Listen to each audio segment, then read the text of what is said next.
A doutora Eliana pode começar. Seja bem-vinda ao nosso programa de qualidade de vida da Eletronuclear. Obrigada. Bom, Denise, é um prazer, uma alegria estar aqui comemorando com vocês. Me sinto muito honrada e de trazer esse tema, né? E a gente acabou de viver um momento de vulnerabilidade. É exatamente algumas coisas que talvez não saiam como a gente originalmente pensou, mas a maneira como a gente lida com isso e resolve a questão, né, faz com que a gente não entre em sofrimento. E é exatamente isso que é um dos elementos que a gente vai trazer, né, nessa palestra no dia de hoje. Vou compartilhar aqui meus slides, que eu preparei com todo carinho. Vamos ver se está aparecendo para vocês. Está ok? Só me fala se está visualizando. Sim, tá aparecendo, doutor. Ok. Então, né, o desafio hoje, nesse tempo, rápido de 50 minutos aproximadamente, é trazer uma reflexão para cada um de vocês a respeito deste assunto, vulnerabilidade. E a gente entender que a vulnerabilidade pode ser, ao invés de vilã, ao invés de ameaçadora, ela pode ser um elemento que pode transformar a nossa trajetória, inclusive mudando a nossa qualidade de vida. Eu sou fruto da minha história. Então, eu nasci aqui em Vitória, no Espírito Santo, sou irmã mais velha de 3 irmãs, 4 comigo. Então, muito cedo assumi uma função e uma postura que acabou gerando em mim algumas crenças de que eu devia fazer tudo certo, de que eu devia ser exemplo, que eu devia criar sempre espaços onde eu pudesse controlar o ambiente, as minhas irmãs. Em paralelo a isso, eu sou filha de um engenheiro. Qual foi a consequência? E gostava muito de estudar, inclusive matemática. A consequência é que eu me tornei uma engenheira. Me tornei uma engenheira formada dentro de uma escola da área da engenharia civil. E ao longo da vida, eu tive várias oportunidades de entender que a vida não é precisa. E por mais que eu tivesse um eixo cartesiano forte, que eu gostasse, eu era desafiada em vários momentos da minha vida a enxergar de forma diferente. No início, talvez eu não tivesse tanta maturidade, o processo de autoconhecimento ainda não tinha vindo para mim. Então, minha primeira experiência onde não deu certo alguma coisa, eu retrato aqui numa foto, eu fazia violão e eu fui convidada para falar num teatro cheio de espectadores a respeito da obra da vida do Ernesto Nazaré. Eu tinha me preparado, eu tinha um script, eu tinha lido, decorado. Só que quando a gente chegou no teatro, a minha mãe lembrou que esqueceu o papel em casa. Eu, na minha vaidade, disse para ela, não tem problema, eu sei tudo de cor. Quando eu me coloquei ali, de frente daquelas pessoas no palco, aquela menina se perdeu. Então eu falei a primeira frase, me perdi e aparentemente aquele momento de desespero e de pânico, ele veio de um acalento de um público que achava muito engraçado uma menina rechonchuda, sardenta, tá ali falando e se perdendo e tava tudo bem. Então, quando eu voltei para casa, minha mãe me perguntou, você ficou triste? E aí eu falei assim, não, na realidade eu achei interessante, porque as pessoas não acharam tão ruim eu não saber. Mas esse evento foi um evento temporário e voltou à base de uma pessoa que se exigia demais. Quando me formei em engenharia, eu fiz a faculdade em 4 anos e meio, um curso de 5 anos, me formei calculista estrutural e me formei com um coeficiente na época muito alto. Era alguma coisa acima de 9 e a minha grande expectativa era uma boa aluna, o mercado vai me dar um bom espaço. Só que não. E aí veio uma primeira frustração em um momento de extrema vulnerabilidade.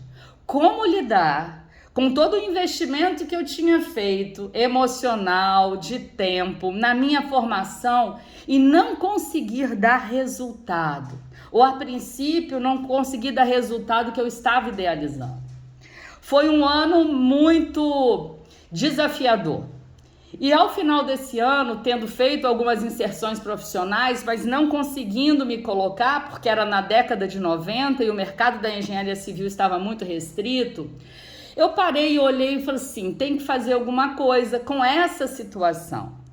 E aí eu fui fazer um movimento que foi de buscar uma ampliação de conhecimento. Me coloquei em fazer um mestrado, fui para o Rio de Janeiro, estudei 2 anos e meio na PUC e voltei com um título de mestre.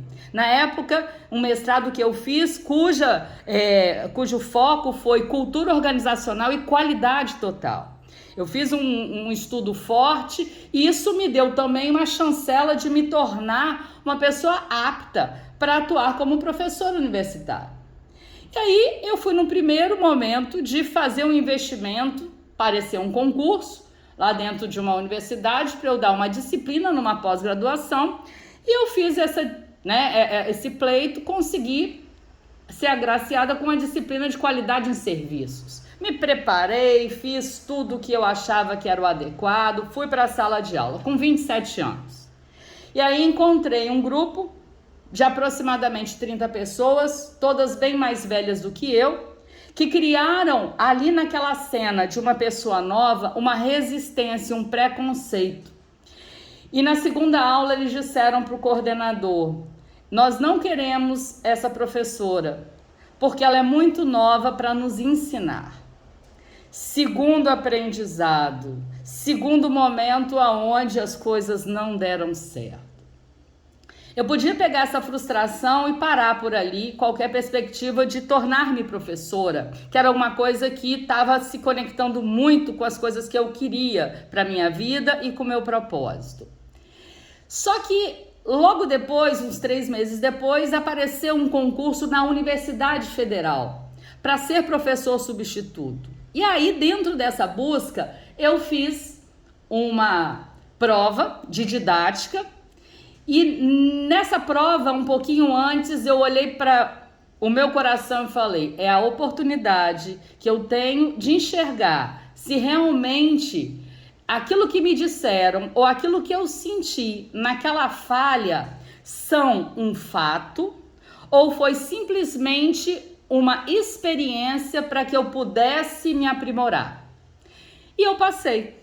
E assim comecei uma trajetória que hoje dura 27 anos. Então essa menina que viveu experiências, que quis ser engenheira e que hoje utiliza, foi lá para, peraí, deixa eu voltar aqui, porque o meu computador, deixa eu ver se volta. Falando de vulnerabilidade, vamos lá. Voltando aqui. E que hoje utiliza a sua experiência de vida como palestrante, professora universitária, mentora, autora de livro, enfim. Então eu quis falar um pouco da minha história, porque muitas das vezes isso se conecta com histórias diversas de pessoas que me assistem, que me ouvem falar, ou que estão comigo muitas das vezes em sala de aula, e dentro desse processo, elas estão tendo a oportunidade de olhar para mim e olhar para si, dentro de um caminhar que eu acho que é um caminhar genuíno, que é um caminhar humano. Na minha trajetória também, aos 50 anos, eu resolvi mergulhar dentro de experiências diferentes. E eu estava estudando neurociência, eu estava estudando psicologia positiva, já tinha estudado qualidade de vida. Só que eu percebia que dentro da minha esfera, dentro do meu mundo, existiam algumas faltas.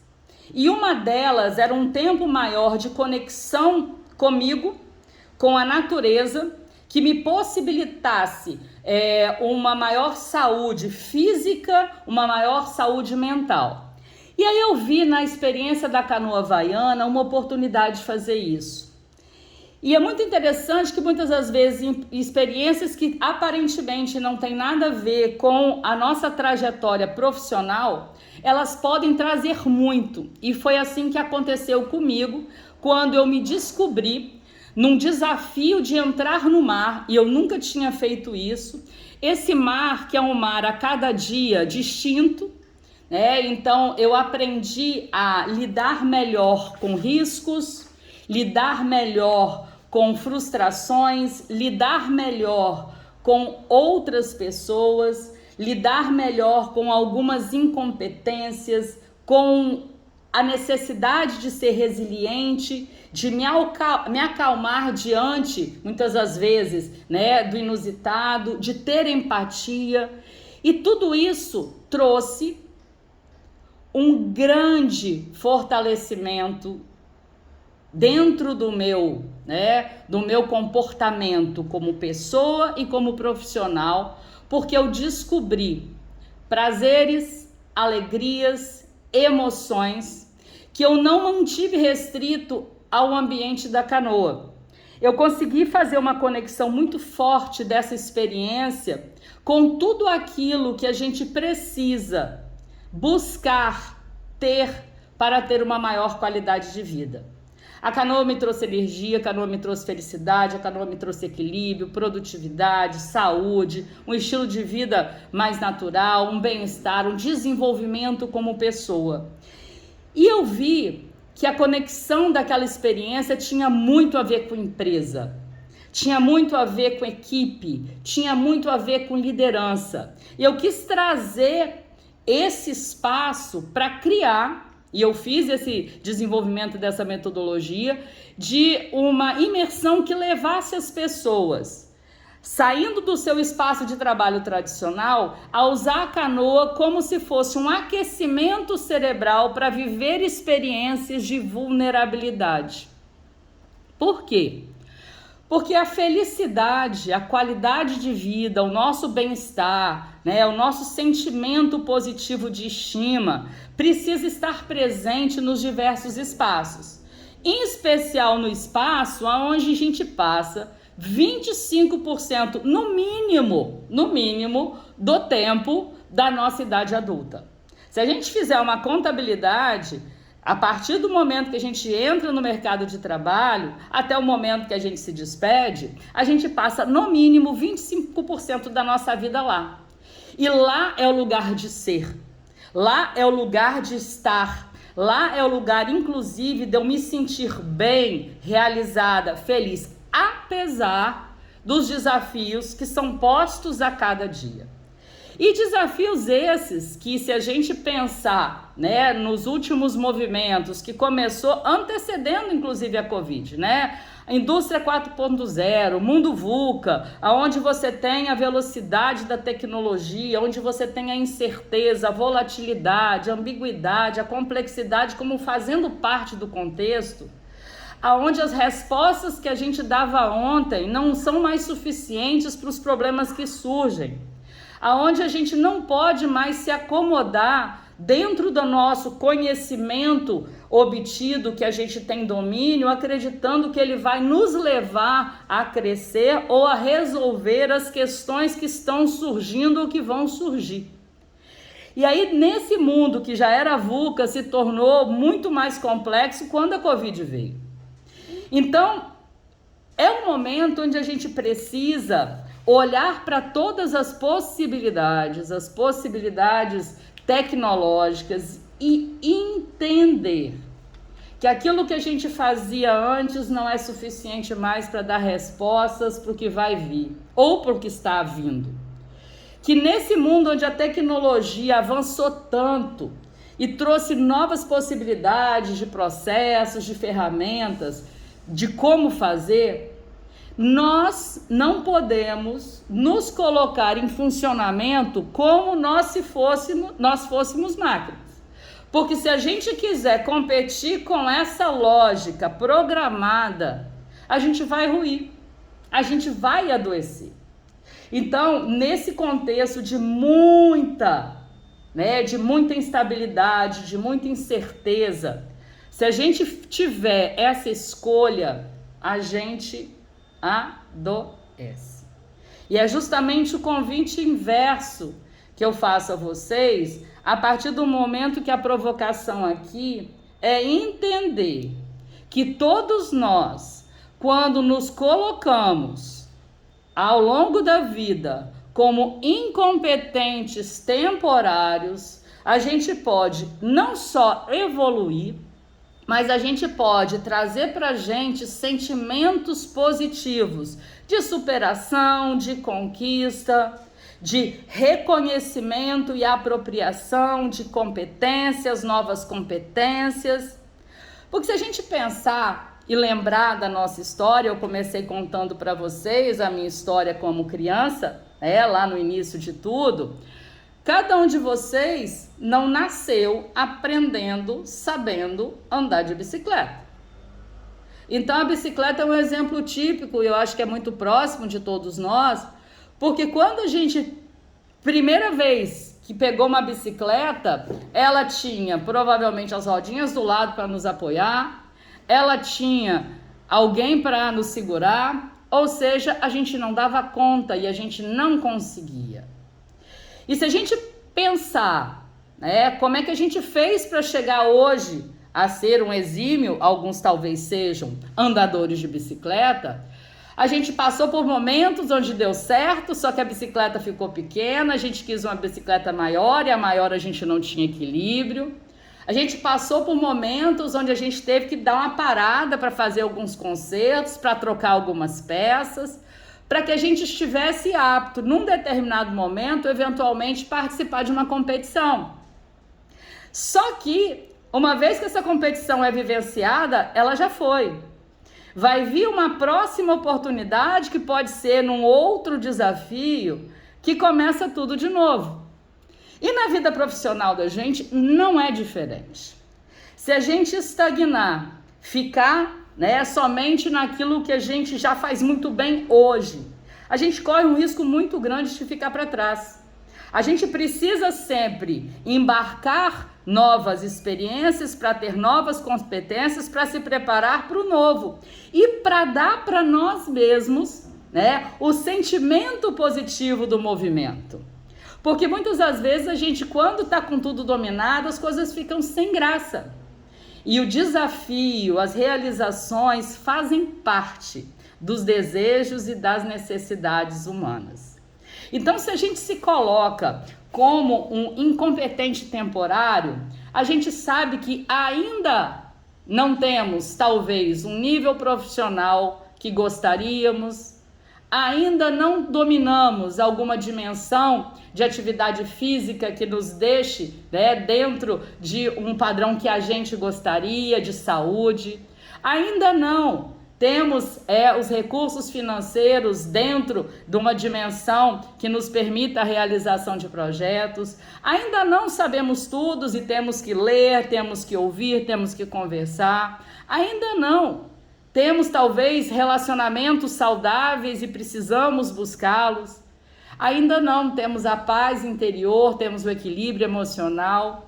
E é muito bom ver essa roda da vida numa postura de busca, numa postura de vulnerabilidade, porque eu ainda não tenho tudo, ainda não domino tudo, como sendo o grande regente da vida da gente. E é exatamente isso que é a graça. É exatamente isso que faz com que a cada passo a gente olhe e perceba que está indo, que não está parado, ou talvez não esteja com freio de mão puxado, que vai ser um risco tão grande que leva a uma vulnerabilidade que tem relação com uma dimensão externa e não com uma dimensão interna.